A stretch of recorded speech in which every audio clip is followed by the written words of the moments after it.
नमस्कार, सहज रेसिपी मराठीमध्ये आपले स्वागत आहे। आज आपण कांद्याची चटपटीत अशी रेसिपी तयार करणार आहोत। तोंडी लावणीसाठी ही रेसिपी आहे। रेसिपी म्हणजे आपण यामध्ये गॅसचा वापर बिलकुल करणार नाही आहोत। फक्त कांदा असा कच्चाच तोंडी लावण्यापेक्षा चटपटीत असा कांदा आपण याचा बनवणार आहोत।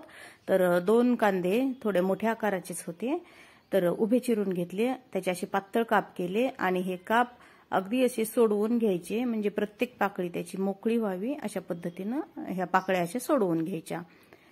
आता कांद्याच्या पाकळ्या अशा मोकळ्या करून झालेल्या आहेत। यात आपण काही मसाले वापरणार आहोत।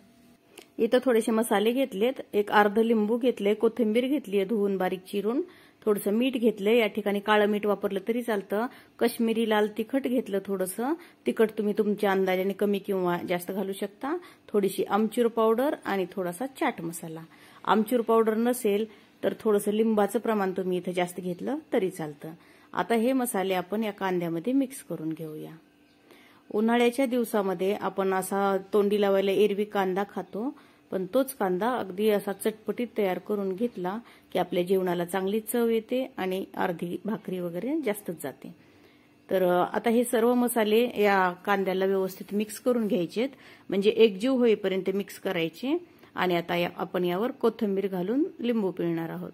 ही रेसिपी ना जेवायला बसल्याच्या अगदी 10 मिनिटच अगोदर तयार करायची, त्याच्या अगोदर हे तयार करून ठेवायचं नाही। आणि लिंबू मात्र हे सर्वात शेवटी पिळायचं।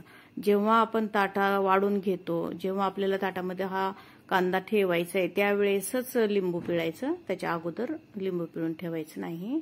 तर तुम्ही बघू शकता अगदी झटपट अशी तोंडी लावणीची छोटीशी रेसिपी आहे, पण जेवणाची चव मात्र चांगली वाढवणार आहे। तर आवडली तर नक्की करून बघा, आणि रेसिपी आवडली तर लाईक, शेअर आणि आपल्या सहज रेसिपी मराठी या चॅनलला सबस्क्राईब मात्र नक्की करा। तर व्हिडिओ पूर्ण बघितल्याबद्दल धन्यवाद। नंतर भेटूया अशाच एखाद्या छानशा छोट्या चटपटीत रेसिपी सोबत। थँक्यू।